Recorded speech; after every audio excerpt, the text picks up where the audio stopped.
Good morning friends, आप लोगों का स्वागत है आपके अपने यूट्यूब चैनल पर जिसका नाम है सूरज क्लासेस। भारत में राष्ट्रवाद आज हम पढ़ने वाले हैं। राष्ट्रवाद का मतलब है राष्ट्र के प्रति वाद विवाद, नेशनलिज्म इन इंडिया, इसको इंग्लिश में कहते हैं। जैसा कि आपको पता है, भारत में राष्ट्रवाद की शुरुआत प्रथम विश्व युद्ध से शुरू हुई। प्रथम विश्व युद्ध 1940 से 1980 तक चला, जिसमें दो महान शक्तियाँ थीं। एक शक्ति का नाम था अलाइड शक्ति, दूसरी शक्ति थी सेंट्रल शक्ति। अलाइड शक्ति में रूस, फ्रांस, ब्रिटेन आदि देश शामिल थे और सेंट्रल शक्ति में जर्मनी, ऑस्ट्रिया, हंगरी आदि कई देश शामिल थे। जैसा कि आपको पता है, ब्रिटेन का राज भारत पर था, इसलिए ब्रिटेन प्रथम विश्व युद्ध के सारा सामान भारत से ले लेता था।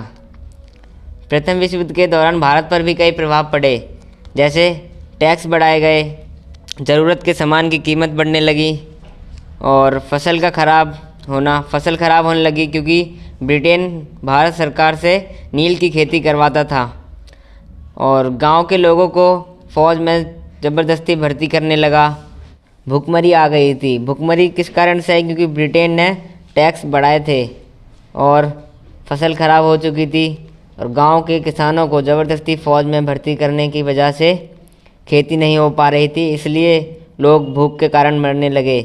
तभी एक इन्फ्लुएंज़ा महामारी आ गई थी, जिसमें 120 लाख से 130 लाख लोग मारे गए। इन्हीं सब चीज़ों के कारण लोगों में राष्ट्रवाद की भावना पैदा हुई, क्योंकि उनको लगता था कि ब्रिटेन उन पर राज कर रहा है। आइए देखते हैं किस तरीके से लोगों ने इसका वाद विवाद किया। प्रथम विश्व युद्ध की शुरुआत के बाद 1915 में महात्मा गांधी जी साउथ अफ्रीका से लौटकर इंडिया वापस आए थे। जैसे कि वो अपनी साउथ अफ्रीका में पूरी पढ़ाई करके आए थे, उसी के दौरान 1916 में महात्मा गांधी जी ने बिहार के एक चंपारण ज़िले में सत्याग्रह आंदोलन किया। सत्याग्रह आंदोलन का मतलब सत्य के लिए आग्रह। सत्याग्रह आंदोलन नील की कृषि के विरोध किया था। 1917 में महात्मा गांधी जी ने गुजरात के खेड़ा ज़िले में किसानों को कर से मुक्त कराने के लिए सत्याग्रह आंदोलन किया था। 1918 में महात्मा गांधी जी ने गुजरात के अहमदाबाद में सूती कपड़े की मिल के कारीगरों को वेतन दिलवाने के लिए सत्याग्रह आंदोलन किया था। इस सत्याग्रह से लोगों को लगा कि हम अब सत्याग्रह करके ब्रिटिश सरकार से अपनी बात मनवा सकते हैं। 1919 में ब्रिटिश सरकार ने भारतीय लोगों पर रॉलेट एक्ट जैसा काला कानून लगा दिया।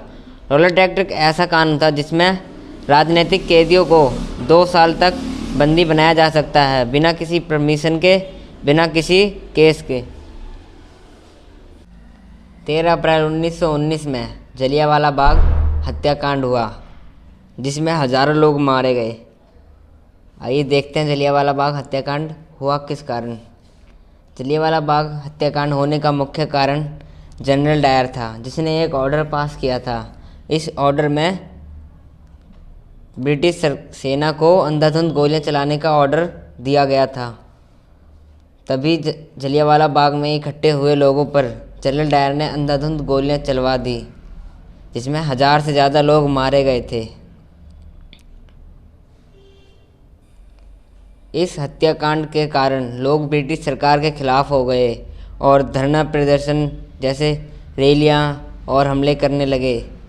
धीरे धीरे लोग हिंसक होते जा रहे थे। लोगों ने ब्रिटिश ऑफिसरों पर हमला करना शुरू किया, पुलिस स्टेशनों पर आग लगाई, रेलवे स्टेशनों पर हमला करना शुरू कर दिया और तभी महात्मा गांधी जी ने सारे आंदोलन बंद कर दिए। फिर धीरे धीरे कर ये मामले शांत हो गए। 1922 में महात्मा गांधी जी के द्वारा असहयोग आंदोलन चल रहा था। इस असहयोग आंदोलन के अंदर हम भारतीय लोगों ने ब्रिटिश के द्वारा बनाई गई वस्तुओं को छोड़ने का फैसला किया। बच्चों ने ब्रिटिश स्कूलों में जाना बंद कर दिया।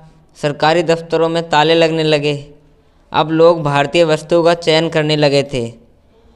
असहयोग आंदोलन के दौरान चलते चलते एक चोरी चोरा घटना हो गई। इस घटना के अंदर ब्रिटिश सरकार ने चल रहे प्रदर्शन पर फायरिंग कर दी, जिसमें 10 से 50 लोग मारे गए। उन 50 लोगों के मारे जाने के कारण भारतीय लोगों ने पुलिस स्टेशन पर हमला करना शुरू कर दिया और पुलिस स्टेशन पर आग लगा दी गई। इस बात का गांधी जी को पता चला, तब गांधी जी ने असहयोग आंदोलन को बंद करने का फैसला किया, क्योंकि उन्हें लगा कि यह हिंसक हो रहा है।